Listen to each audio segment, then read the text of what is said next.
Engine 1 from car 1. Car 1's on scene. Assuming command. Give me a C.A.N report.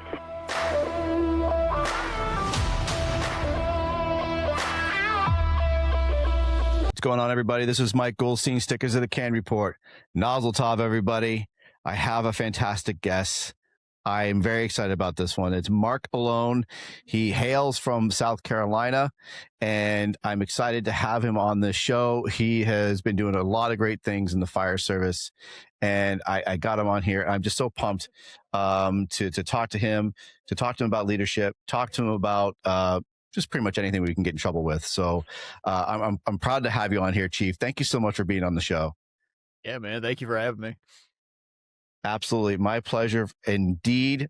Before we jump into it, love to get a shout out to my sponsors. I only have two guys. You don't have to worry about a long-winded intro on that. So it's Engine House Designs, a gentleman out of Memphis, Tennessee, Cody Hill, doing a great job with his clothing line. He makes anything you need. So patches, hats, flags, chore coats, you name it. If you need it, he's got it. He does a great job with quality work. He's a hardworking firefighter, and he also has a podcast as well called Engine Podcast. And he actually is working in conjunction with the Kitchen Table Foundation. The Kitchen Table Foundation is honestly working for us. It's working for first responders, military, and vets. It's really a place to help us find solutions to some of the problems we got.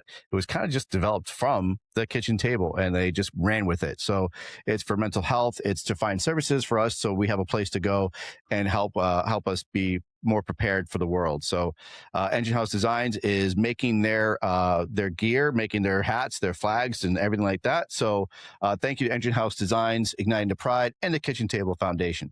With that being said, I'm jumping right into it. And if you can hear, I've got kids in the background, so they're screaming bloody murder. It's okay. They're 16 years old. They can handle it. Well, mine just got home too, and I got a dog, yeah. So I'm sure we'll be battling each other throughout. Oh boy. This whole, my little studio here, my upstairs office is not soundproofed. So pretty much anything goes sometimes when they're there. So Chief, thank you so much for being on the show. Yeah, man. I'm like I said, I'm really excited. You have a great show. I laugh because we did we called it a webcast at the time. We did it live, which was crazy. But there was three of us, me, Duffy, Pablo Jenner, and John Haywick. We did one called Unlock Your Culture for a while there, and then we were all so busy it was hard. But I have a new appreciation for the podcast because I talk too much to be a host. So it's really an art form. So I appreciate all you guys that are doing these. I think they're great. Thank you very much, sir. I appreciate it. It is a lot of work, but it's worth it because we get to talk to people like you, and it just helps to get the message out. And I mean, you've been making the rounds, so you've been on so many, and I love talking to people that love this passion. That's why I think you've become real popular, honestly, is because you have an immense passion and love for this, and your message resonates. As we're talking in the lobby real quick, your message really resonates with a lot of people. It really hits me. Like, you were on with the weekly scrap with Corley Moore, and I actually felt so compelled by what you were saying that I had to reach out to you and say thank you for the real talk. It just hit me, and I just felt compelled to shoot you a message. And I think it was before I even had a podcast. I just had to tell you thank you. But I digress. So for people who don't know who Marc Aloan is, who are you? Well, I'm sticking with the nobody from nowhere. That's the best description I've been given for a long time. And I say that just because, I mean, I've been afforded wonderful opportunities to teach and speak and be on podcasts. And I just don't see myself in that light. I mean, maybe it's for my own good. I'm a guy that loves the fire service. I've loved the fire service since a young age, and that's all I'm about. So if this makes it better for other people, then I think that's cool. You know, compelled is not the word most people use after hearing me talk, I don't think sometimes, but yeah, you know, the short version, I grew up in upstate New York. I was a volunteer firefighter since I was 17. Took a little run at becoming a paramedic in college and realized I wasn't mature enough for college, and joined the Air Force as a result. So did that for 4 years, lived in Texas for a little bit, lived in Germany, moved down to Georgia, which is where I got out. I worked for the county department down here where I live in Columbia County for 12 years. Went up to West Columbia, South Carolina in 2019 as a captain.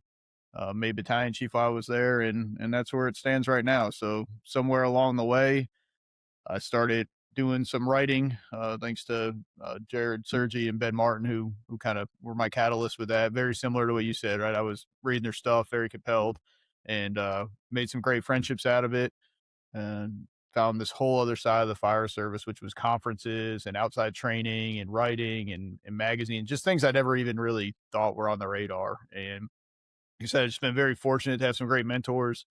I'd call a little bit of luck too. I knew the right people at the right time, and apparently I can write okay. So that didn't really hurt the cause. So, but yeah, it's come a long way, man. It really has. And I tell a funny story. I've told it a couple of times, but not often. But I think the first class I ever did was Fire Rescue East, which God, I think at the time was in Daytona, if I remember right. It's been so long ago.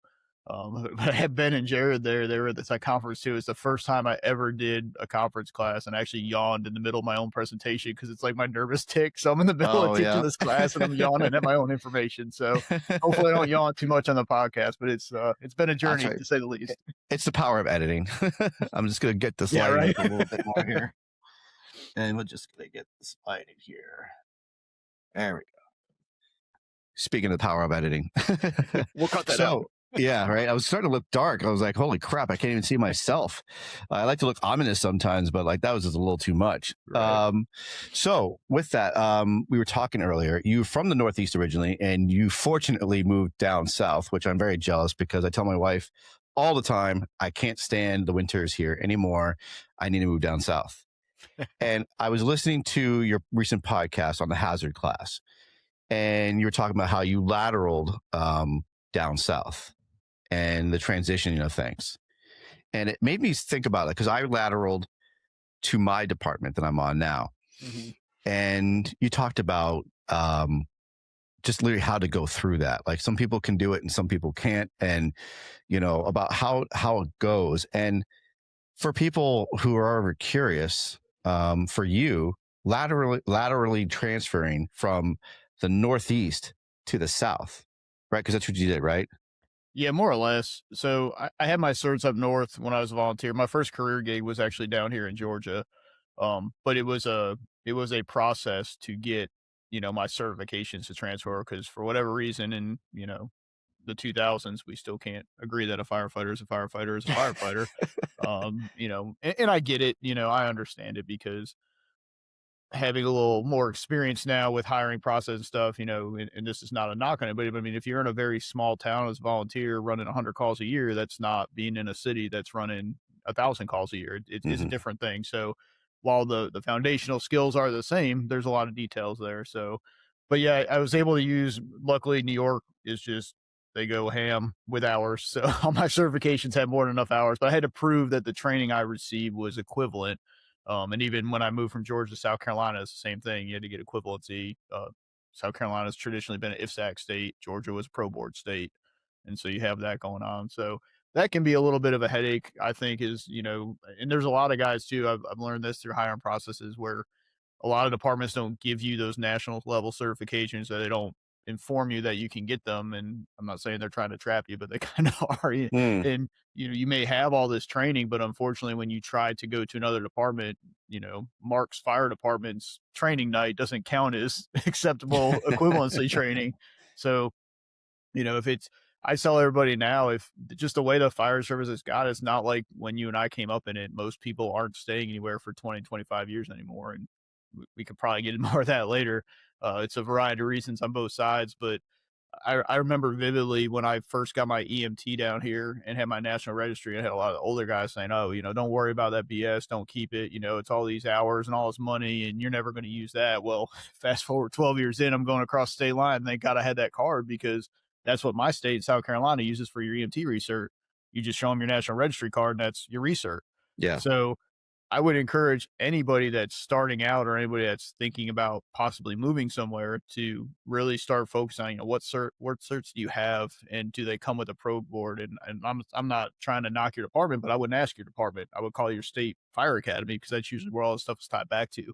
Yeah. And then, you know, figure out what you have, where it'll go. And you may have to get, you know, you may have to go somewhere like Florida. I know they'll take it now, but you still have to go through some kind of an academy to show that you're competent, which is a good thing. You know, you get this certification 20 years ago, can you still do it? So, yeah. So it can be a bit of a headache, I would say that that's probably the least amount of headache though with the with the lateral thing. It's just you come up in a department, and you learn how to do things a certain way.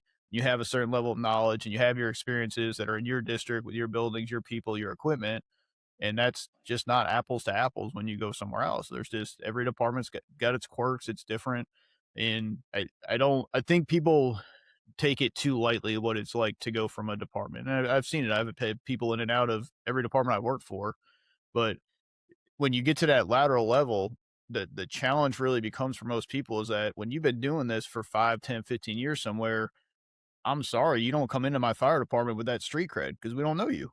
You know, you maybe Exactly. you went through a process, I hope, but that mentality that you're gonna, I don't know, do the things that maybe a 10 or 15-year guy in your department does in our department, I wouldn't at first, I wouldn't be like that. I mean, I like to think when I went up there, I needed to learn a department. I needed to learn the people. Yeah, I needed to learn how we operated.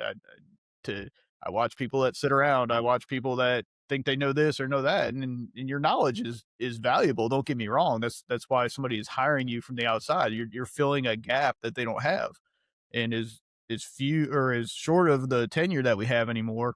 Those gaps are growing, and Yeah. so your options are either to promote people before they're probably really ready. Which are we ever really ready? I don't know, but do you want to take a chance that somebody with 2 or 3 years that's only been to a handful of fires is going to be a driver or an officer? Or do you want to go get somebody that's got 10, 15 years experience doing it and mold them to fit your district? And that's, I tell you, in my fire department, we're small.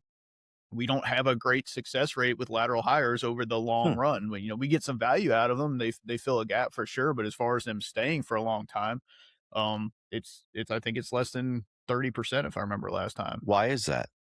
I wish I had an answer. I really don't know. I think the fire service overall is becoming more transient, and it's just because everybody's the same now. And it's especially to me as suburbia starts to grow and you're seeing these career departments. But I can tell you in South Carolina, we have a state retirement system, which is outstanding for the members, but it allows you to pick up and go. You're not tied to that city. You're not tied to that jurisdiction as far as your pension goes.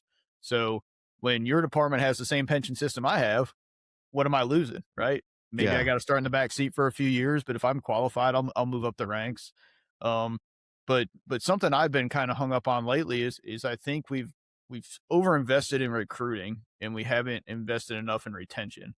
And we just see constantly the salary compression. We see people moving departments for 10 cents an hour, 50 cents an hour, something in the big picture is not going to pan out. But if you're unhappy, you don't like the culture, you don't like the leadership that's in play, you don't like the rules, whatever, then 50 cents an hour, you know, plus or minus is not going to hold you somewhere. Yeah. And I think we do an awful job in the fire service now of trying to retain the people that we have. I think we're so used to this historical loyalty and our members are just supposed to come to our departments and do 20, 25 years. That's a long career these days. Do you And think that the mentality though too is like if you want to leave, then leave? Like when I left my department, I was already quote unquote disgruntled as I was labeled, but there was no fight for me to stay. And I think for a lot of people when they leave, and I don't expect departments to beg their guys to stay. I mean, if the person wants to go, they've made their decision. They're Mhm. adults, they can go. But do you ever think that maybe it could be, like you said, retention, like maybe they're not getting that feedback of their worth, that, hey, no, please, it sounds pathetic saying it, but like not, no, please stay, but like, hey, we really appreciate you being here. Like, we would like Yeah. for you to stay. We would like for you to reconsider. What can we do to help? Because there's corporations that are out there, like when they have a top performer and it's a good corporation or a good company, they're usually like, what is it that we could do to make you stay? And I understand it's kind of difficult to do in the fire service, but at least like a good sit down. Because I don't, sometimes they do and sometimes they don't, right? Sometimes the chiefs will be like, why are you leaving? Because that's a Yeah. good chief to ask that question, right? What is it? Why are you leaving? I need to know. Like you said, we don't do enough with retention because usually when they put in their paper, say, hey, I'm leaving. Okay, well, it was a pleasure working with you. Good luck in the next one, right? But do we ever ask the question? Do we ever say like, what is it? Is it the pay?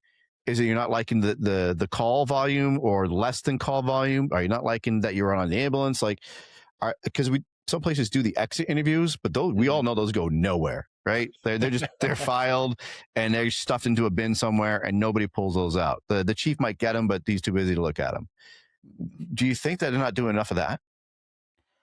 So I do, but to me, there's a lot to unpack there. So first and foremost, I would say that I think when people are to the point, like once you start looking, you've checked out as far as I'm concerned, because I don't care. I've had this argument with people, and I will die on this hill.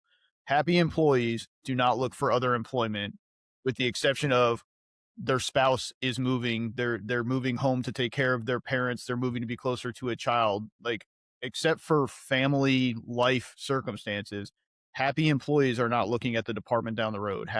Employees are not looking at the department, 2 districts down, whatever it might be. So that ship has already sailed to me by the time we get to that point. Like you're not bringing that member back in, because there is probably some bad blood there. There are some things that have went wrong, and those opportunities need to be addressed prior. I'll put a caveat on that though and say that everybody thinks they're a top performer. So sometimes departments let you go because they don't want to retain you, and you think that you're high speed, and in reality you're not high speed, and nobody wanted to tell you that. And that's a harsh reality, right? Yeah. Well, I mean, I worry about that when I write, because I write things, I'm like, man, this is going to resonate with all the right people, but it also resonates with all the wrong people sometimes, because they're interpreting it as that they're, correct. And I mean, who's correct, right? That's a moving target. So I would say that first, that one, not everybody, we don't want to retain everybody that leaves. Sometimes we're like, oh, it's a shame, but good luck. Yeah. Dodged a bullet there. And then other people, man, the fire service is not as local as it used to be. There's too much access to platforms like this, to outside training, to, the surge of fire. Like when I started out, the only 2 fire conferences I ever heard of were Firehouse and FDIC. That was it. And aside from whatever we did locally, we didn't bring in outside people. I mean, the closest thing I remember volunteering to outside training was we used to do like an extrication competition for our county. And that was it. And we didn't train with the other departments, right? We competed against them. Yeah.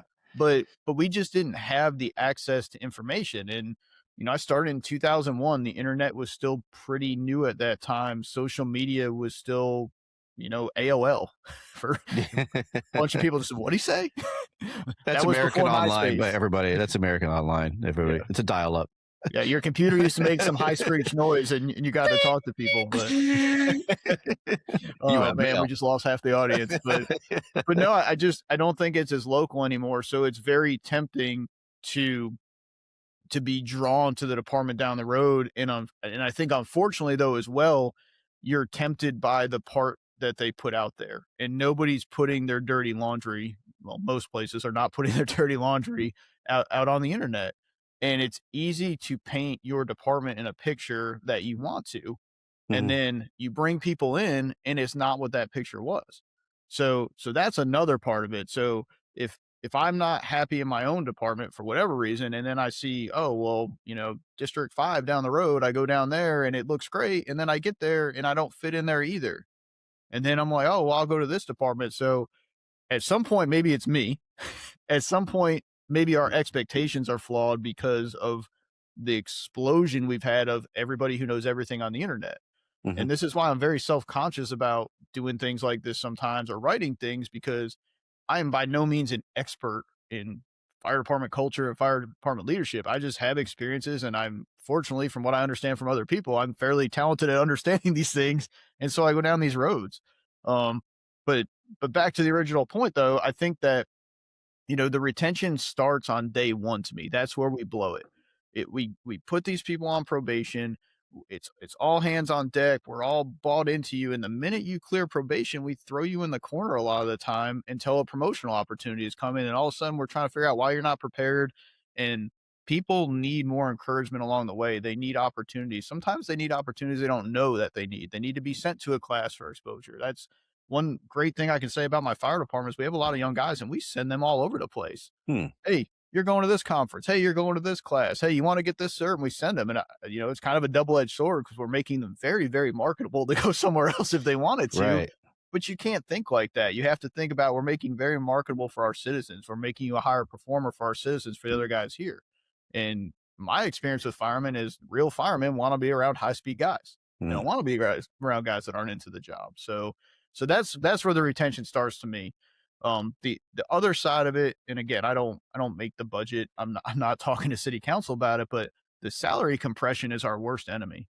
We keep upping the salary for bringing people in the door, and we're not moving it up, up the ranks. And eventually that comes to a point where I get it, it's a paycheck, but it's not right to have somebody that has been loyal to your organization, that has stayed there, that is performing well, that is doing the work, to have a very small gap in pay between somebody that's not proven, is maybe not even off probation in some cases. What's your 100%. reward for staying? I And hear that a lot, and it's in my region, and it's everybody's region. I definitely hear that, and that's a great point. Is that to try to attract the newer and the younger, especially again, if you're a paramedic, I mean, you're gonna write your own check, right? And you could be like, yeah, I'll work for your department, but I want this much money, and they'll work it. And then of course, those 5 to 10 year medics that are currently on the department are like, what the hell, man? I've been busting my ass for years, and he comes in over my salary, they're like, peace out. I'm going somewhere else that actually respects my pay.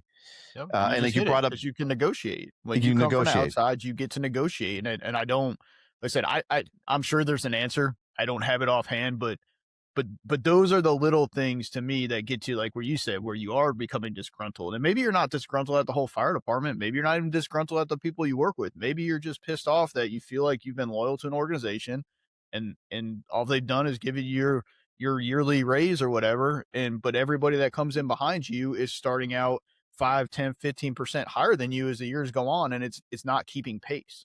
And then when you flip to the volunteer side of things, imagine being the guy that shows up every Tuesday or Thursday or Saturday for training and gives it their all. And you're getting the same benefits as the guy that conveniently shows up 20 minutes after the alarm to sign the sheet and heads to the house. That's even worse to me, like, because you're volunteering. When I was a call guy, they used to piss me off when, I got down there, I'm ready to rock, and the call is done, and some guy just waddles in and signs the book, and then he gets paid for doing nothing. They used to drive me bonkers.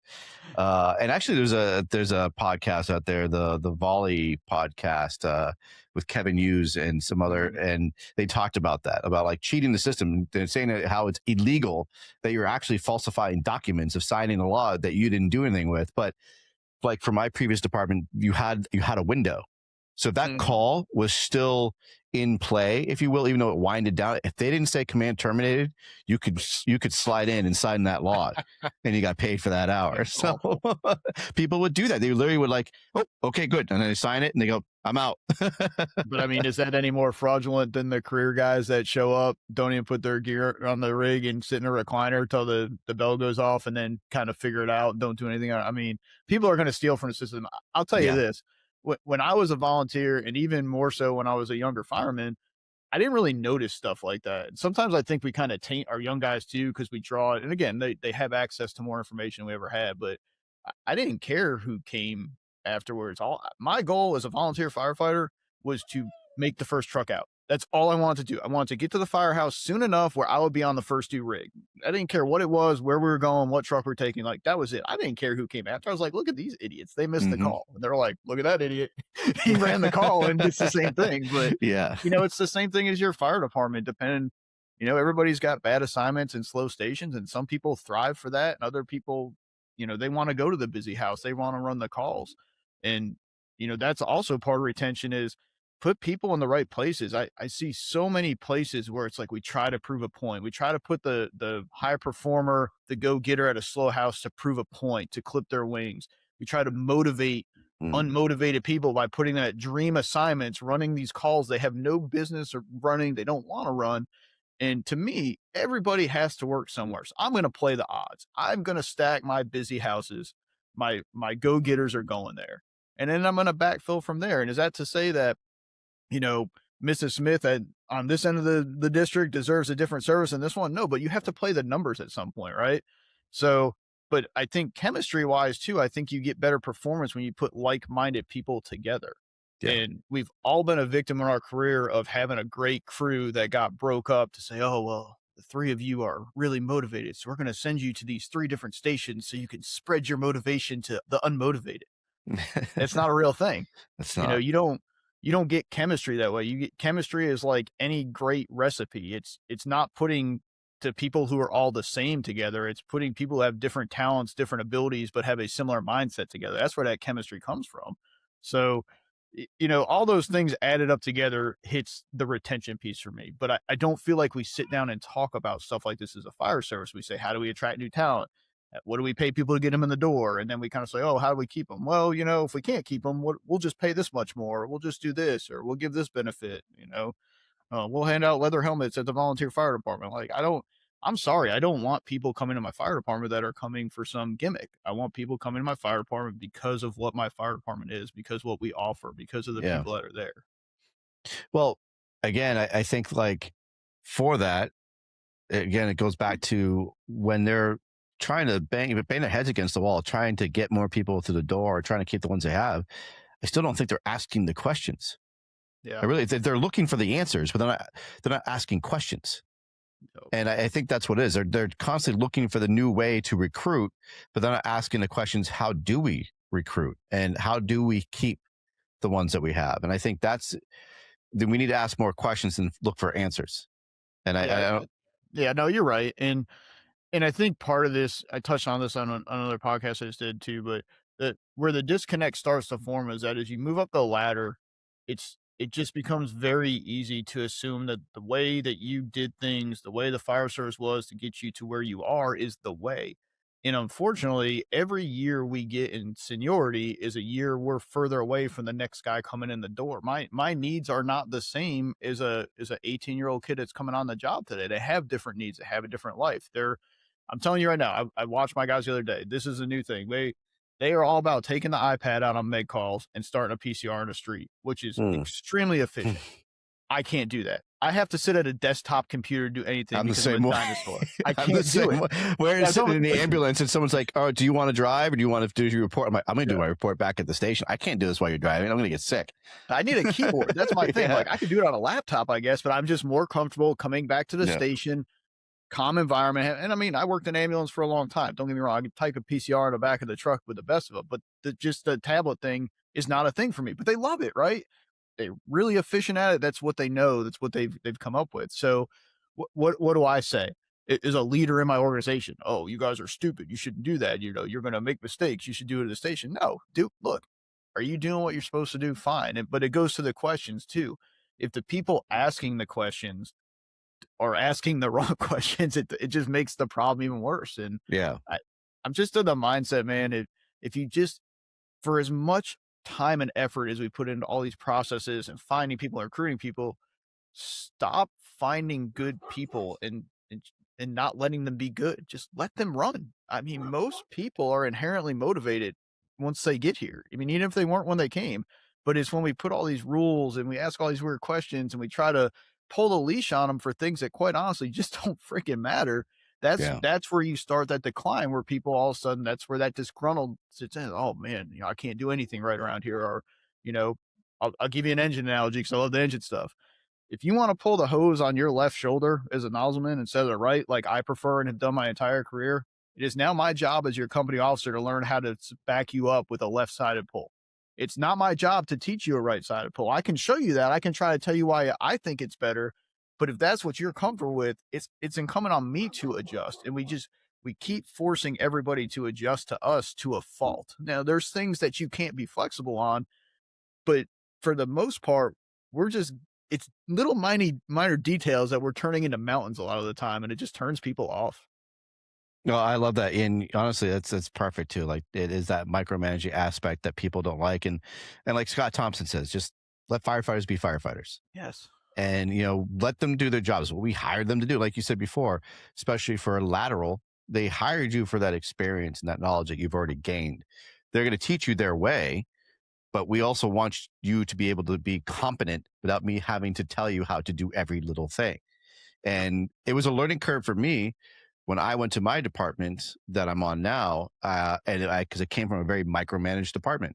So I was like an abused little child, and I would just stand there and just wait for someone to ask me something, or because I wouldn't speak up. And finally, my battalion chief was like, "Dude, I know you know this shit. You teach it. Tell us. Like, we hired you for this."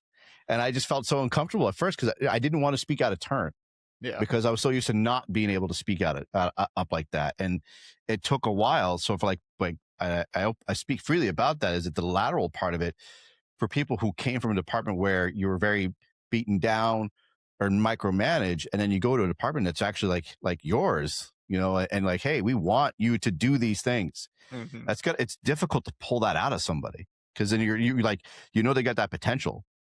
And have you ever come across that of like somebody who you hired them because they've got the potential and then they can do this job well, but they stand there and they wait to be led instead of doing it because that's what you hired them to do.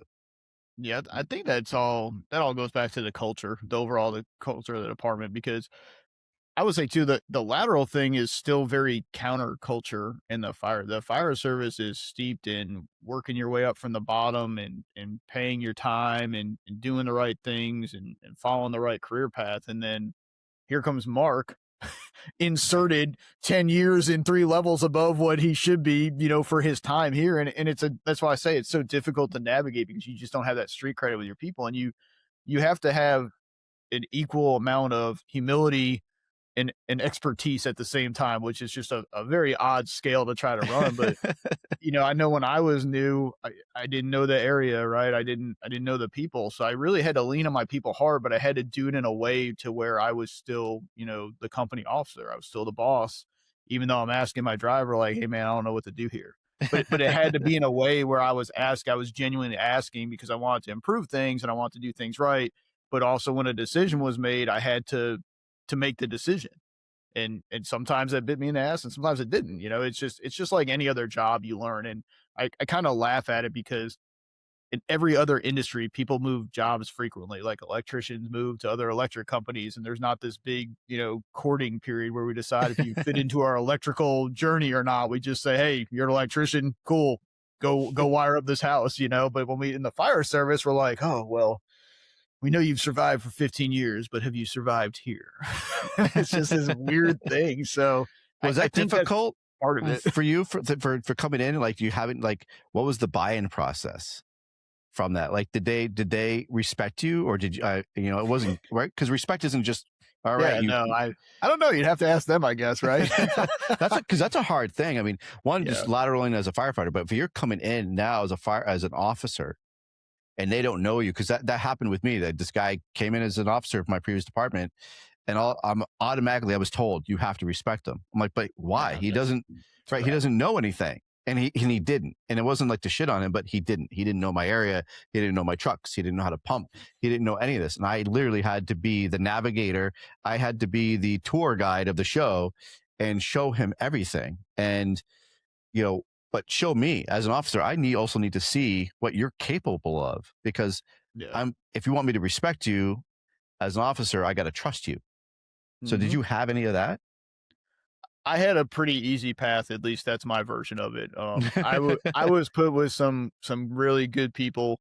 Some of those people are now, as a chief. My driver is one of my captains now. My probationary firefighter is driving the truck now. He's a paramedic now. So I had good people, so it's probably not a fair, comparison. But I'll say this is that it doesn't matter if you're a lateral or not. Your mentality is your mentality, and people read that. They read your energy. You are who you are. You're not going to get recreated at this fire department unless you're a extreme chameleon and somehow you're able to morph into super firefighter, even though you weren't where you came from. So I just tried to keep my mentality. The big thing for me, one was just being open about, like, hey, these are the things I don't know. I'm not coming here to try to change the world. I'm trying to learn how we operate, and we'll go from there. And I asked a lot of questions, and I tried to keep things fairly status quo in the beginning, because to me, there's nothing more disrespectful and patronizing than for somebody to come into your company and just start telling you why everything you do is wrong. Mm-hmm. And I learned that the hard way. That's not like some genius thing that spoke to me tonight. I learned that by screwing it up. So when I went as a lateral, I didn't want to come in too hard. I mean, I was firm about things. There's certain things, everybody has a non-negotiable. And for better or worse, I came in as a company officer. So you don't have to respect me, but you're going to listen to me. And hopefully I'll earn that respect through my actions on these calls, my actions in training, and how I treat you around the firehouse. But other than that, it was a lot of asking questions And I was very upfront with like, hey, I do speaking, I teach all over the place. I'm not better than anybody else. Have a sticker so this doesn't become an issue later. And I just owned all of it. I really tried hard to just own who I was up front. And if you didn't like it, you didn't like it. But guess what? You weren't gonna like me in the long run anyway, because that's what I'm about. So I like to think it was fairly smooth. I'm sure there's people in my fire department or that were previous at my fire department that could give a crap about me, and that's fine. You know, the feeling's mutual with some of them, and there's people at every fire department, whether you lateral or not, that you just don't align with. I mean, it's just like the military for me. We show up to basic training, put 50 people in a dorm from around the country, all walks of life. Chances are we're not going to get along at some point. But that's called being an adult, being a professional, and a lot of that to me is what's really missing from the fire service now. Is just it's like a bunch of spoiled toddlers that don't get their way, and you forget it's a job, whether your career and you get an actual paycheck, or you're a volunteer and you elected to do the job for little to no compensation. It's a job. There's things you don't want to do. You have to get along with people. You can't just moan and cry about everything. And we're just really, really good at that as a profession. That's our strong suit, unfortunately. And I just feel like it's getting more and more out of hand because people now have, like I said, it's less local. If you get on Facebook or Instagram or whatever, if you search long enough, you'll find somebody to validate your opinion, no matter how crazy it is. Man, I love that. I didn't want to interrupt you because that was like right on, man. Like that was beautiful. Which brings me to that's why I love you, man. That's why I had to have you on, and I love that you're just blunt about this shit, because it's shit we need to hear and understand. And that brings me actually to so you run a Facebook page as well, the Fire Inside, and you have a lot of great content in there, and you have a lot of great stuff that you talked about just now. And one of them I was just looking at is be a force, not a figure. And the stuff that you write, it's really a spot on, and honestly, it's what we all need to hear. And like you said before, sometimes you're a little weary of some of the things you write because you don't want to, like, you're obviously not pointing anybody out, you're not pointing fingers, but the people still happen to get insulted by things. And usually we say if you feel insulted or if you're triggered by this, well, then obviously there's something that you might need to look at deep down in yourself, because if that's making you feel bad, it's because maybe you've done it. Yeah. Though there's this quote here that this little section you wrote with "be a force, not a figure."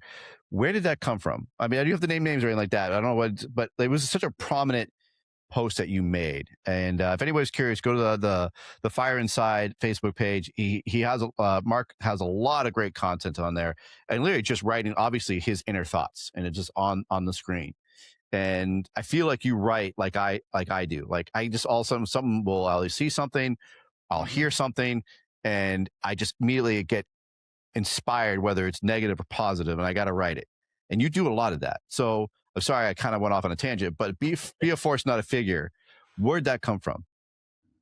So I'll start by saying this. Like I really struggle with imposter syndrome, especially with my writing, because I've just never worked anywhere really, really busy with like a huge fire duty. I mean, my department now, we have a pretty decent fire duty, but I don't work for New York City. I don't work for Chicago or LA. And so when I first started doing this, I had a really hard time. Like, who's going to listen to me? Again, I'm just a nobody from nowhere.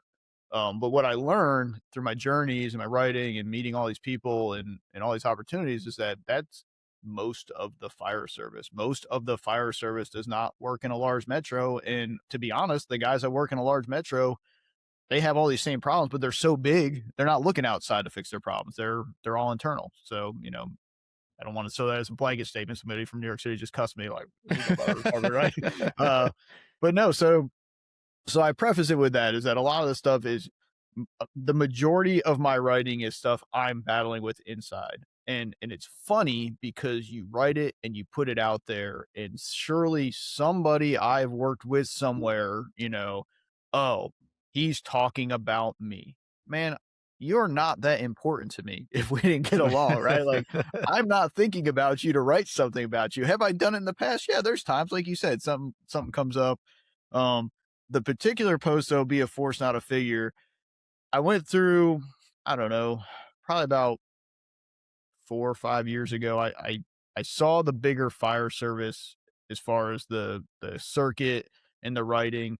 And don't get me wrong, there's a ton of incredible people, but it's very easy to let a podcast invite, an article, a conference acceptance make you think that you're a brand now or that you're bigger than the fire service. And I'm not saying that there's anybody in particular that is written about. That was me reminding myself that you're not that person. Don't stop worrying about who invited you to their show or who shared your post or what conference wanted you and which one didn't. Like, your job is to move people. If you want to truly be influential, man, I guarantee. I mean, I had a conversation with somebody today talking literally about this, about Mark, you've done all these things and you've been inspirational, and that's great. And I don't take that lightly. But also, if I'm not doing that in my own organization to some point, then it's all for nothing. Mm-hmm. And I'm, again, you know how the fire service is. My guys get to hear this for free, 48 hours at a shot, right? At some point, they're going to get sick of listening to me. And everything I say is not earth shattering. And there are times when I am wrong, and I have good days and bad days just like anybody else. But by and large, it is far more important to me to make positive impact in my own organization with the people I run calls with, for our citizens who pay us for service, than it is that somebody in California read my blog and had an epiphany. I think that's great too. So please don't take it wrong. But the bigger picture is, you're just supposed to be influential if you really care. That's what passion is all about. That's what really being in the fire service is all about. And the minute that it becomes about you and your name being attached to an idea or your brand being attached to it, I'm sorry, but I think you're slowly selling out, and it's going to put you down a weird path where you need it, right? Don't get me wrong. I love this. It strokes the ego in a positive way, right? But it motivates me. I love doing stuff like this. But at the same time, we were laughing in the lobby, right? Like, this is like, I've done 3 podcasts in January. I haven't done a podcast in like 12 months. I was just very fortunate they all came at once. I wish they would spread out a little. But if nobody called me after this podcast, I've had my share. I've had my run. I've had a cool opportunities, and they'll be out there for a long time. But I'll just go back to the firehouse and keep trying to move the needle as little bit as it may be. Sometimes I'll just keep trying to do that. I love it. You really nailed it with that, because I remind myself of that same thing, because it's easy to become addicted to this. Yes. We get addicted to fire service. I think we all have addictive personalities of it being in this field, right? Like, it's easy. It's easy to get addicted to caffeine and nicotine and drinking and fire calls. Once you get a good structure fire, I want more of that. Give me more, and you want that adrenaline rush. It's the same thing with podcasts and being invited to a training or invited to be a presenter. You want more of it, but then you said, you start to if you don't get invited to something, I've honestly had to remind myself of those things. Like, geez, why did I get invited to that? How come I didn't get invited to this? How come they didn't? And I honestly would have to remind myself, like, dude, that's not what you're about. You're trying to be a positive influence. Be that. If someone is getting good information from you, be that. You don't have to be in everyone's face all the time. You don't have to be in a fire conference or invited to whatever to be an instructor. Give it back to your neck of the woods. Give it back to your guys. Give it back to people who are benefiting from it. And it's a great reminder. And that's why that article stuck out for me, is because it is, we all need to be reminded that whether we're doing podcasts or we're presenters, same thing as officers, I think anybody, think about the what you signed up for, to do this job, to give back, whether we're giving back to our community or we're giving back to the guys and girls that we're working with. If you've got something positive, give it to them. Don't worry about the public, and don't worry about the paycheck of going to teach somewhere else. That's why we started learning and bettering ourselves, is because we want to give back to others. So it's a great reminder. I mean, if we were drug dogs, we'd be finding dopamine, right? That's what firefighters are good at. We're dopamine hunters. It really, really is. The funny thing too is that, and if you've never done it, and I didn't understand it until I've done it as well, but there's a cost with all of this. So I'm going to dispel some rumors right now. Like, the average person that's teaching on the circuit or writing or teaching in a training group is probably losing money on their journeys because you don't understand the cost of travel. You don't understand the cost of time. You don't understand how much time it takes to sit down and build a presentation deck or do the logistics for hands-on training or buy that equipment. Everybody thinks that these people are out here taking advantage of the fire service, and it's really not the case. Most of the guys I know, I'm not saying there's not people out there that do. Frankly, I don't know what people charge. Frankly, I don't care.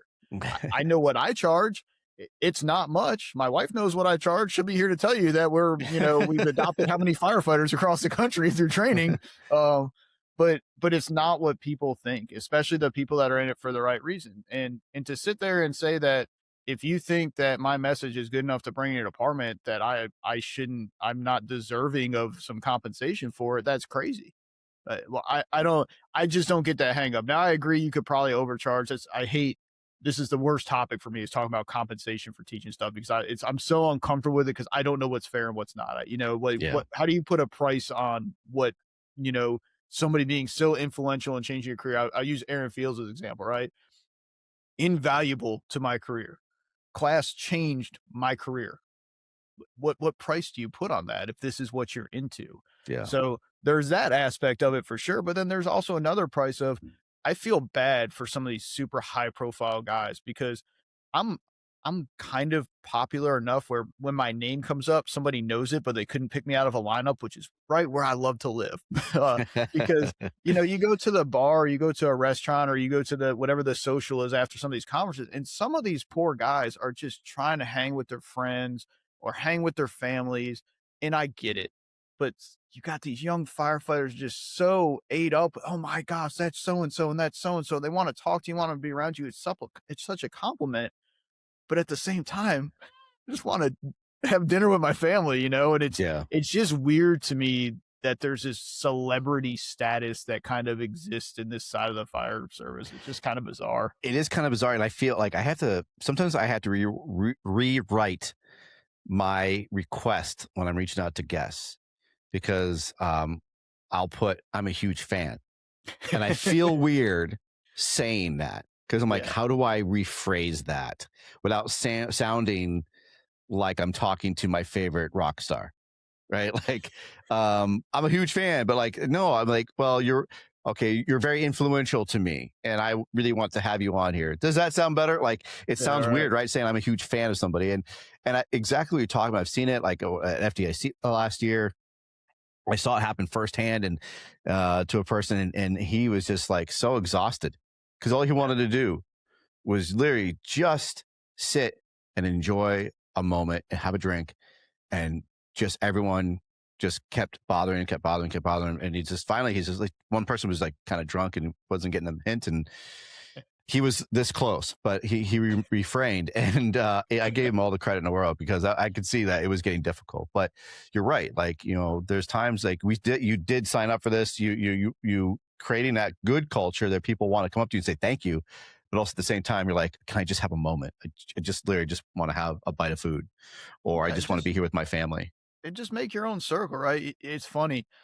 Most of the people I run with are people I met through training, not because they're an instructor. There are other people in that group. And because we were all there for the same reason, we're all motivated by the same message. That's how we started doing our own thing. Mm-hmm. So people just try to inject themselves with the in crowd, and it's this group today, it's that guy tomorrow. And then guess what? All of a sudden that person doesn't do anything for a year or two, and the crowd shrinks around him. I mean, it's natural. Again, I'm not trying to be a jerk about it. I'm just saying, I don't think people understand that in the bigger picture. Yeah. And it reminds me of another post too, that kind of goes to the topic that I did a long time ago. And it was something to the effect of, catch your people, doing good things. And again, where that stemmed from is I was going through my phone one day and I realized that I have pictures of everybody around me training, on calls, cutting up in the firehouse. There's very few pictures of Marc out there doing those things. And I didn't write it to be a whiner. That's not what I'm after. It was more of a reminder to me to like, hey, who cares if anybody's catching you doing good things, or who cares if anybody's taking your picture? Keep taking the pictures for other people. A lot of what we do in the fire service is doing things for other people that aren't done for you. That's how you pay it forward. That's how you make it better. But we get so hung up on the I got left out, boohoo this, boohoo that. And sometimes you just need that reality check that you're doing the right thing for the right reason, or it's the wrong reason, right? That's the transition. Yeah. No, that's deep reflection for sure. And you do have to, like, I understand, like, everyone gets discouraged, especially when you have big aspirations and big goals and big dreams, and you want to be on the big stage, or you want to be able to teach at these conferences, and you believe you've earned it. And I'm sure that person has, but it's a punch in the gut when you don't accept get accepted to those things. And you're like, why Mhm. am I not good enough? Why is Mark good enough? What has he got that I don't got? So you people like start getting down. I was the same way. I'm like, as I started progressing, I'm like, man, why am I not getting to do these things? But you know what? It's okay. Like life does not, everything does not evolve around Mike Goldstein. So I just keep working and moving hard. And the big picture is I still get to do a great job. And, eventually, I just got to keep growing and refine your skills and you refine your purpose. And that's why I love what you're writing there. And before I break off into another topic, but there was another one that I really liked because it had a lot to do with social media, Mhm. and it was the move in silence. And I think I just shared that honestly because I was reading it earlier, and it reminds me a lot of that social media aspect of thing. Like we live in a world where we just hit that like button, and Yep.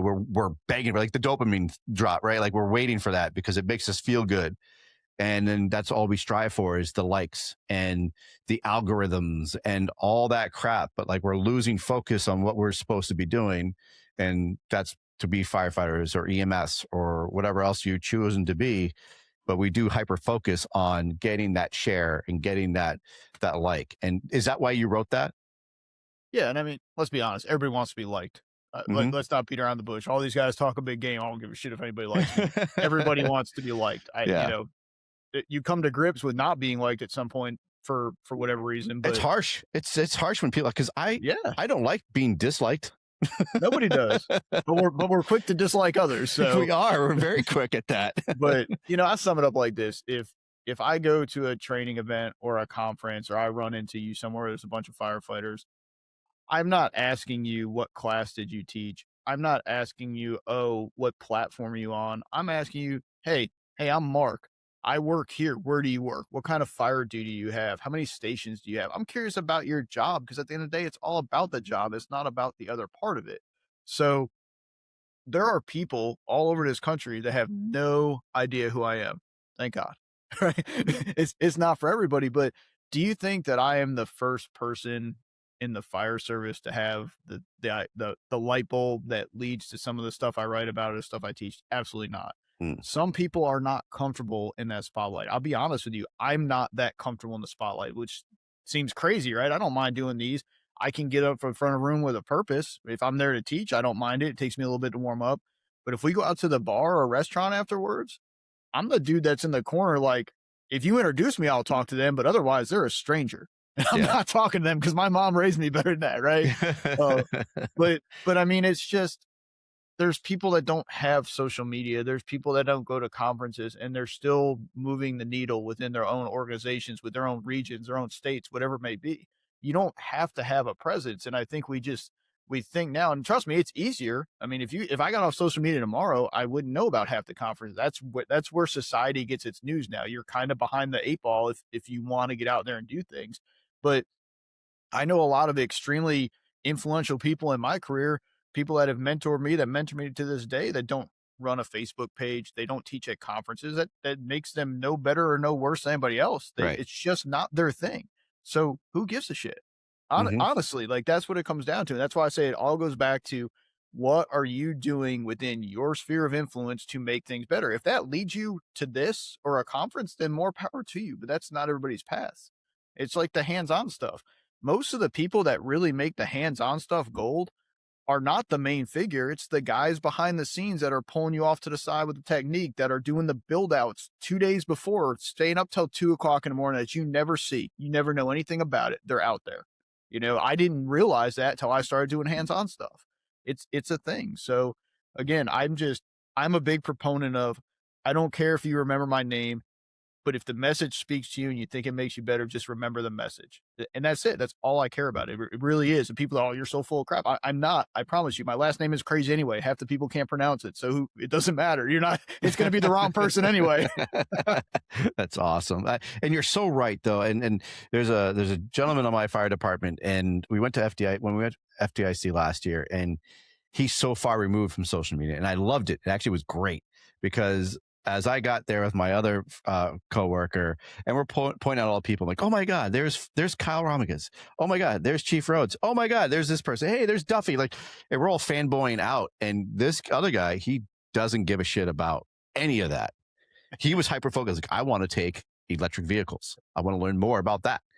And as we're fanboying out, he's like, who is that? And who is that? I don't give a shit about that guy. I don't give a shit about that guy. Do they teach EV? No. Well, I don't fucking care. And I loved that, because at first I was like, how do you not know who this person is? He said, because I'm not on social media, and he didn't know because he doesn't do social media, doesn't follow all those groups, but he's a damn good firefighter. And his topic, his source of what he wants to get back to my department was being better at EVs. He wants to learn more about them so he can bring it back and teach our department. That was his main goal. And I absolutely love that, because he was focused on. He didn't get distracted about all the flair and on all the other people that we geek out on. It was literally that his sole purpose was to take more classes on that specific standard. And I love the fact that was what and then after he started, like the third day in, he's like, oh, okay, I get it. I see why you guys are excited about this and excited about that. But it was really cool. Like, honestly, we saw Corley, like, oh my God, it's Corley. And he's like, who is that? I don't know what you guys are talking about. It's like, oh, all right.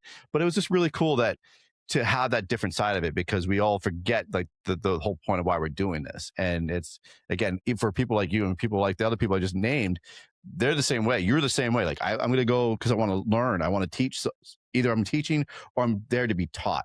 Yes. Because we're all going to still be learning. We're all students until, like we always say, if you don't think you can learn anything anymore, then it's time for you to go. And I think we all can agree.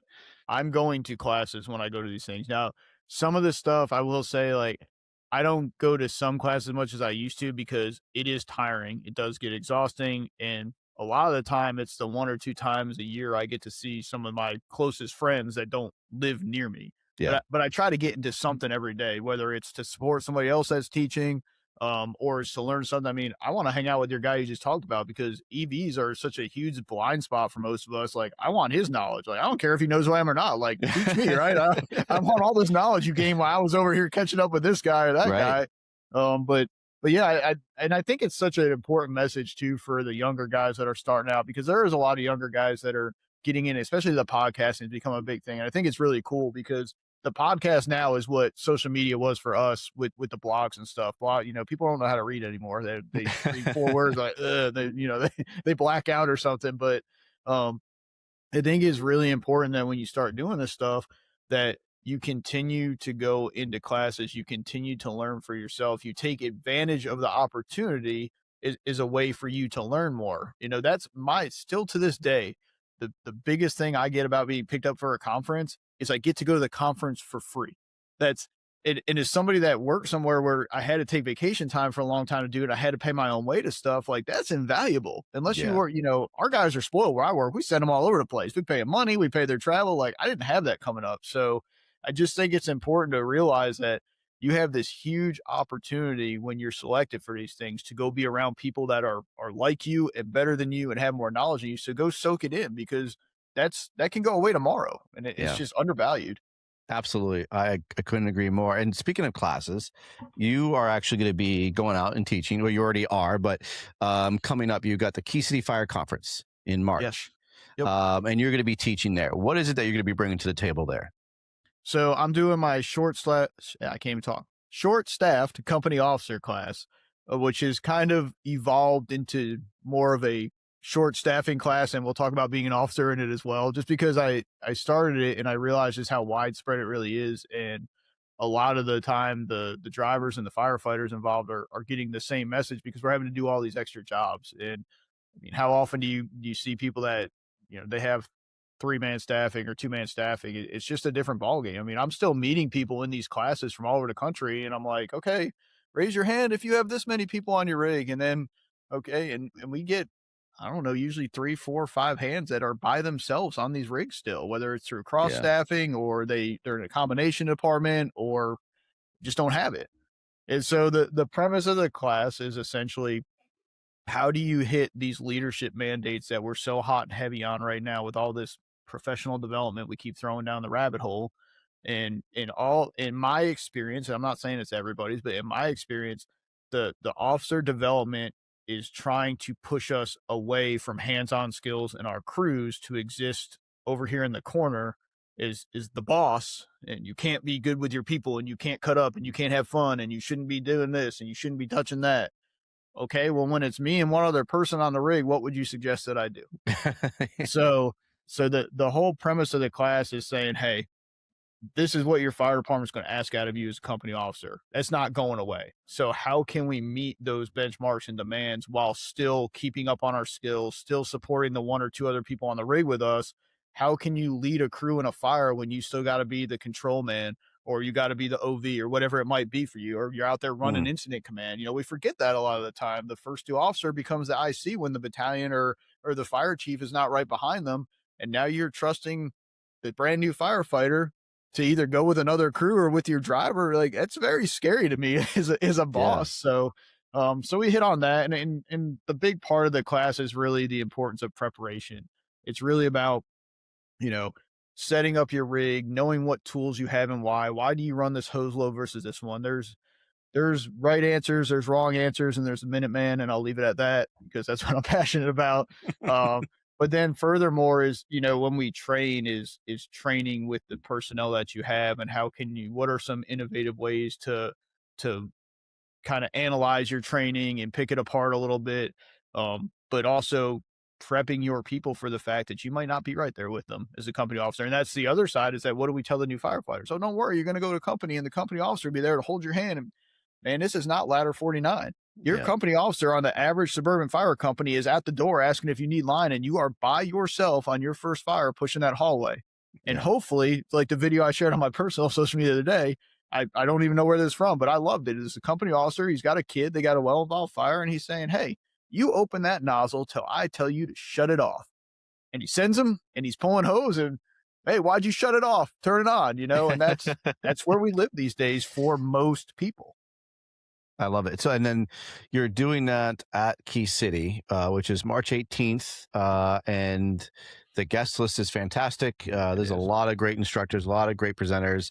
I'm going to be there, so I get to meet you in person, which I'm very excited about. Yes. So we'll hopefully maybe do like a mini podcast as well, interview in person. But you're also going to be at FDIC presenting that as well. Same class, correct? Yep, same class. Same So, class. That's great. Fortunate third year at FDIC. So Wow.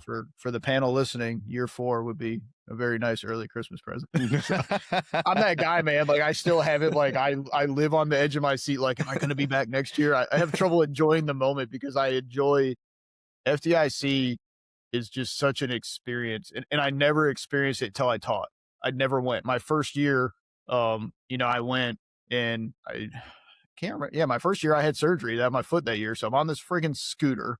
I'm trying to take in the thing, and it's just so big, man. And I remember just being so worn out. I went back to the room early and had like a 12-hour coma or something because I was so wore out.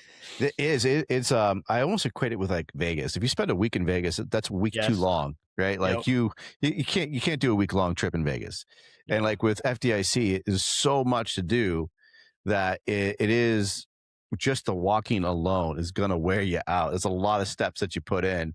And then honestly, I think for me was just the mental overload of everything. And it just wears out your mind because you're trying to absorb the information and the sites and talking to all these new people. But it's a great experience. I absolutely love FDIC. And again, same thing. I'm very fortunate that I got invited to go to FDIC. So I'll be seeing you there. If anyone's interested, I'll be at the wellness stage, doing my podcast there in the wellness stage on the 23rd and the 24th. So you can hear me talk about some of the things I talk about on here with a lot of my guests. And honestly, I'm going to hope that I run into you and we'll talk more. I love doing my little mini episodes with people. So that's my plan at Key City Fire Conference is literally just to enjoy the conference, for a lot of people to see it. Like you said, the podcasts, honestly, in the social media world, it's how you use it. And I think there's a great advantage to it for the people who normally don't get to see these things because, we can't everyone afford to go to all these things all the time. Now we have a great opportunity where I can go there and I can show it to them. And I think like for people who are always curious and don't want to spend the money, is it worth it? Well, I'm going to be there to say, hey, it might be worth it. It might not be worth it. But at least you get to see firsthand all these things that people are doing, and that way they can see it right away. And because we live in the world of now, and everyone wants to see Oh, it now. absolutely. And I know the Firefighter Air Coalition was doing scholarships to FDIC this year, and I want to say the last I knew, and it's been a couple months. I think Mike had like 20 that he was giving out. I don't know if they've all been given out, but that's the other cool thing to me about these platforms is that, we did it when we were still doing our webcast. We sponsored somebody to go to a conference one year. We just all the hosts put in some money, and we said, hey man, I can't do your travel, but I'll cover your registration. I mean, we weren't that big of a deal. We were our own sponsors, but that's an untapped resource, especially for these guys that get so big with these things that you do get sponsorship, you do have a revenue stream. And again, your time is worth something, right? Your presence is worth something. But if you can pay some of that forward and start the next Mike on his journey because you were able to put him there, I mean, that's gold, man. That's what it's supposed to be about. Exactly. And it's that networking. It's giving back and paying it forward. And then hopefully that person comes up to you and says thank you, or like picks your brain, and then you get to do it in person. And like literally last year, FDIC, I got to hang out with Corley for a brief moment at the airport where he's waiting for his plane. And literally what we talked about before, the night before and stuff, like everyone's bothering people. And I didn't want to bother him because it was at the airport. It's early in the morning. He's with You Amanda. can't bother Corley. He is a freak of nature. Right? He is like made for what he does. He is. And but I still felt like bad. Like, so I just like, I didn't want to ignore him, but I'm making like I don't see him because I don't want to bother him and I'm going to fanboy out. And, but he actually approached us. He's like, hey, Mike. I'm like, this dude knows my name. So I've made it. Hooray. And we started talking, and the other guys I was with, they're talking with Amanda, and I got to have a sit down with Corley, and we just talked about podcasting stuff, and it was fantastic. And he really he took the time to show me how he graphs things out on his phone. This is what works. He's telling me all the inside stuff that helps his platform grow. It wasn't competition. It wasn't anything. He's like, I see you. I see you're doing well. I see you're remaining consistent. Keep going with that. You're doing fantastic. And for someone like that to say that to me, it was something so life-changing for me and once in a lifetime kind of thing. And it was that experience I got at FDIC, and it was the least expected moment. And when you talked about like, yes, we want to be paid for our time, I always had felt guilty about that. And I said it to Corley. I said, I know I didn't set this up to make money, but it would be nice at times. And he said flat out, I'm going to be honest with you. I need to make some money. I used to lay tile part-time is what he told me. And I had to break my back and break my knees for $2,000 to lay tile for 16 hours. Or I could go teach and enjoy what I love. And for people to get that positive message, for them to go back to their departments and have new information. And that really struck me. And that's what made sense for me. It was like, he's not in it for the money, but yes, he wants to be compensated for his time because he doesn't want to lay tile anymore, because it's backbreaking work. So it's not in it that we're trying to abuse or absorb the funds of people, but we're trying to bring something back. But yeah, we like you said, a lot of time building really good presentations. It's a lot of time setting up those hot classes with all the props and the tools and people that you have working for you. So my hat's off to all those hot instructors and presenters out there doing your job. And a lot of time they're not getting paid a whole lot for it because they do it because they love the job. And they love giving back. And I love what you're doing because, again, when I heard you on Weekly Scrap, I felt compelled to reach out to you and just tell you thank you. And that's what always, it's amazing me because like the technology that we're in, the world that we're in, where I can hear you speak so passionately about what you love. And it resonated so much with me that I had to tell you thank you. You didn't know who the hell I was, but I had to say thank you because it made a difference when I was driving and hearing that. I'm like, man, holy shit, he gets me. He doesn't know who I am. I appreciate that so much more because that's literally how me and Jared Sergi got hooked up, was that I was reading his blog and I was that guy. I blind shot him a Facebook message and said, hey man, I know this is kind of weird, but I follow your stuff all the time. It's really resonating. It's really helping me get through some dark places in my life and my career. And I just want to thank you. And he didn't just blow me off. He responded, oh, yo, man, like, that's really cool. Where do you work? And all of a sudden I have this new friend who's basically my brother. We're the same person in many ways. And all because I fired off that message. And again, you're not going to get along with everybody, right?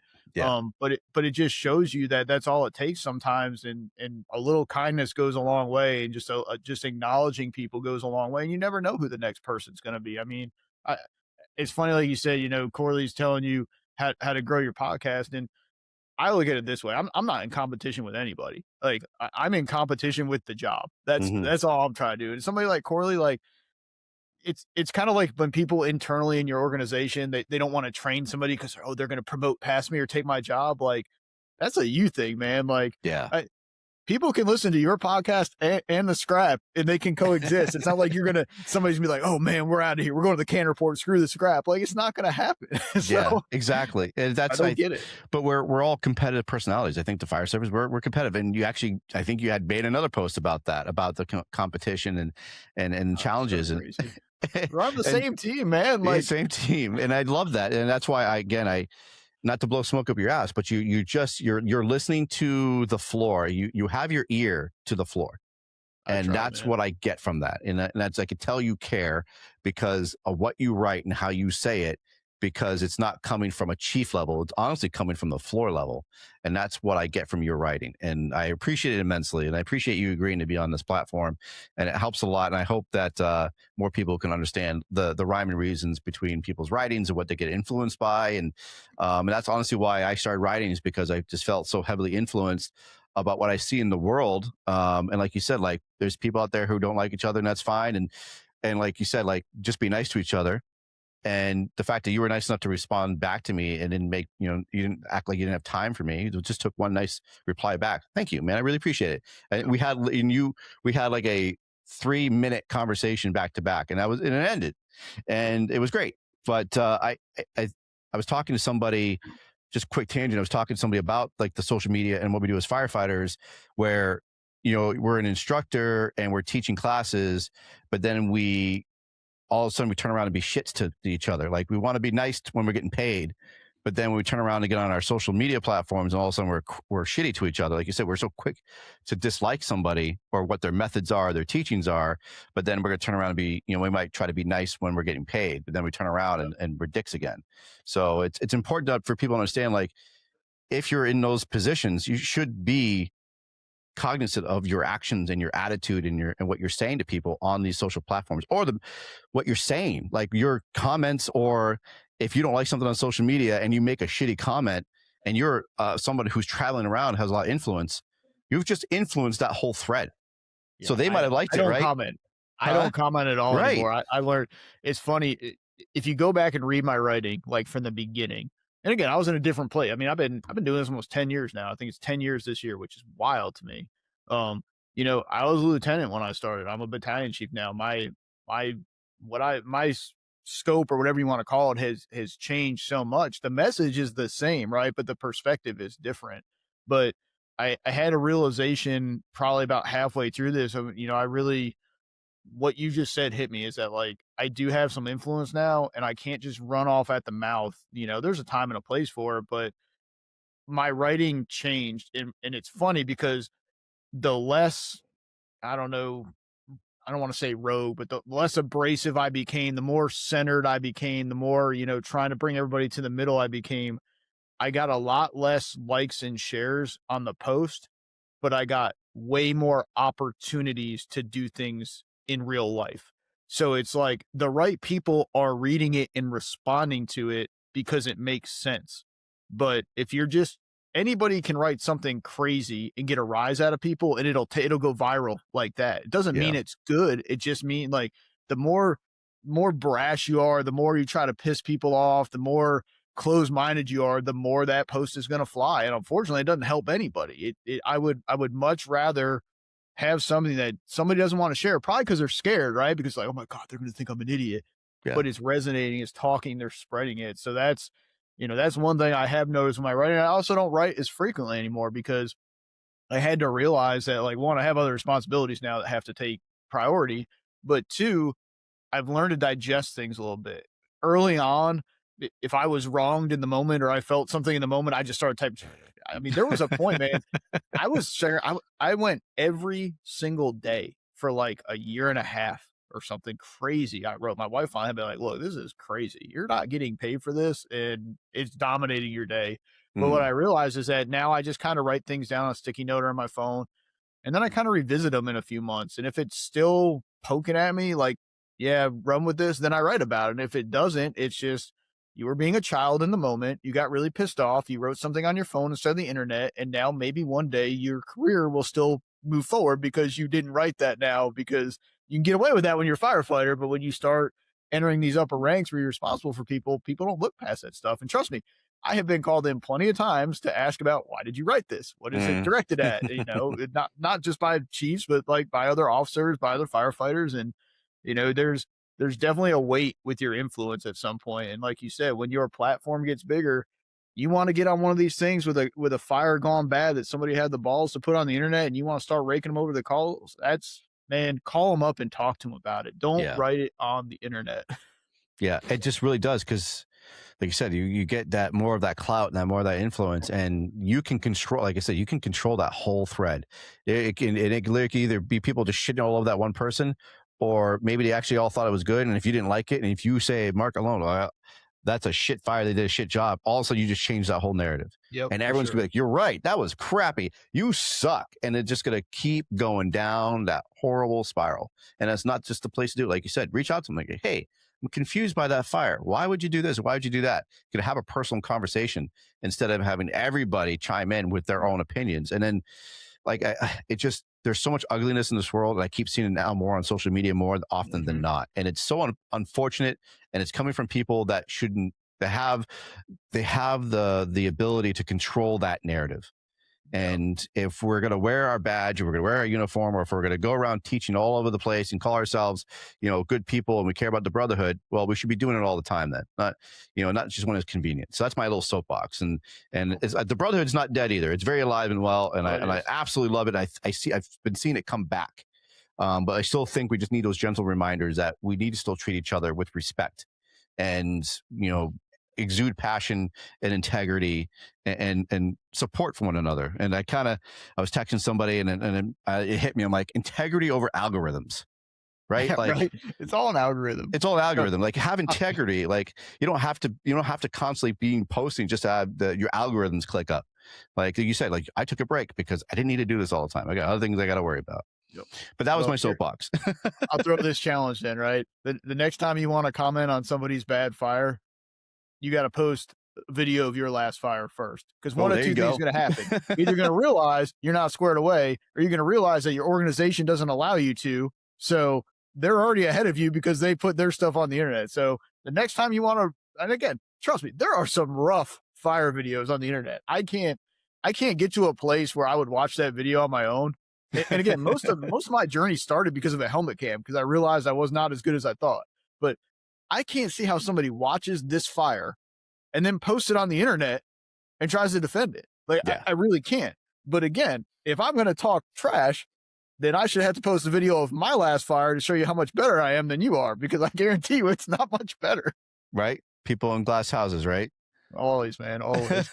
Well, I appreciate you so much, Chief. This was a great conversation. I mentioned Key City and I mentioned FDIC. Is there anywhere else you're going to be? I'm doing a bunch of stuff with the Rust Belt Jakes. That's the hands-on cadre that I teach with. So we're going to March Mayhem out in Boise here in a couple weeks. I'll be there too. Oh my dude, you just became my +1 for the year. That's all there is to it. So we just become best friends. Yes, we did. So we'll be there. We've got a whole bunch of stuff lined up. If you just say Nick Peppard is the ringleader of that, I just kind of show up, and then they accuse me of being the chief in the room, and nobody wants to talk to me. And even though I bring my black helmet, I still get outcast. But Rust Belt Jakes is on social media, Facebook, Instagram. You go follow that. We do a lot of classes, but one of the biggest ones we do is left seat tactics and tips, which is driver focus, which is kind of a weird niche that a lot of people ignore. So we focus on being a working driver, maximizing water supply, being active outside the building. It's a really cool class. There's not a lot of stuff out there like it. So if you're a driver and you're interested, track us down. We'll be in Michigan later in the year. Great Lakes hot. So we've got a lot of stuff for that. I didn't honestly this year, I didn't put in for too terribly much on my own, just because I'm trying to balance work life and being present at the firehouse. So I'm doing a lot more with the hands-on stuff, really focusing more on, I think, a lot of the bigger conferences. And I think at some point too, man, like, there's other people coming up the ropes, right? Like, let them have an opportunity. Somebody gave me an opportunity. I can't be at every conference. At some point, you've seen my class, right? And except for FDIC. That should continue for as long as possible. At least for a 4th year. Yeah, right. We're good. Here's for 4 more years. But no, I mean, I'll be around. And again, if you just get on social media and follow the Fire Inside, I post stuff more there. I've kind of let my website go vacant at this point. It's there, but I haven't done much with it. So one day I'll get back to selling stickers and t-shirts and things that take up my time. But I love it. no, man, that's great. It's been fun, man. I enjoy the podcast like this, where it's not like this laundry list of we're going to dig into it, get you to say something you're going to regret. It's just a conversation. This is the fire service to a T, man. It's just a bunch of firefighters talking shop. That's what it's built on. That's what it always be. That's all I want. I just want to talk to good people and get a good story. I just talk about like literally we're at the kitchen table or the bumper. That's all I love, man. I love knowing people. I love talking about them because you got your classes and everything else is all available online. So really, like people don't ever get to really know the person, especially like you said, like FDIC is so busy. It's hard to really pull you aside and as a student say, hey, can I talk to you for 30 minutes? Like you're gonna be like, no, I gotta go. I'm sorry, but I really gotta go. Like it's very difficult. So I want people to know who you are, and I really appreciate you being open and honest with a lot of what you have to say, man. It really resonates for me, and I'm sure it resonates for a lot of other people. And honestly, I'm really looking forward to your class at March Mayhem. You're right; it is a class that we don't have a lot of, and I'm a driver in my department, and I'm looking forward to actually checking that out. And I'll be there annoying you guys with asking a bunch of questions and shoving my camera in your face, trying to get more information for everybody else. So I'm looking forward to that. So March Mayhem, Boise, Idaho. Make sure you're checking them out. It's going to be a great class if you're going. If not, I'll be there with Preston Lyons. We're going to be roaming the whole, another fantastic guy. We're going to be roaming the whole drill yard, doing live feeds, talking to the instructors, talking to the students. Same thing at Key City Fire Conference. I'll be there shoving the mic and phone into Mark's face, seeing what reaction I can get out of him. Not really, but just to get to know Mark a little bit more. But I appreciate you so much. So there is. If you guys have any information, you can reach out to Mark. He does respond on Facebook, so just reach out to him. And if there's any questions, please reach out to him as well. Check out the Fire Inside, and make sure you check out one of his classes if you're going this year. So with that being said, I appreciate you all. Be safe, be well, and I want you to say it with me, Mark. Nozzle Tov. Nozzle Tov. There you go.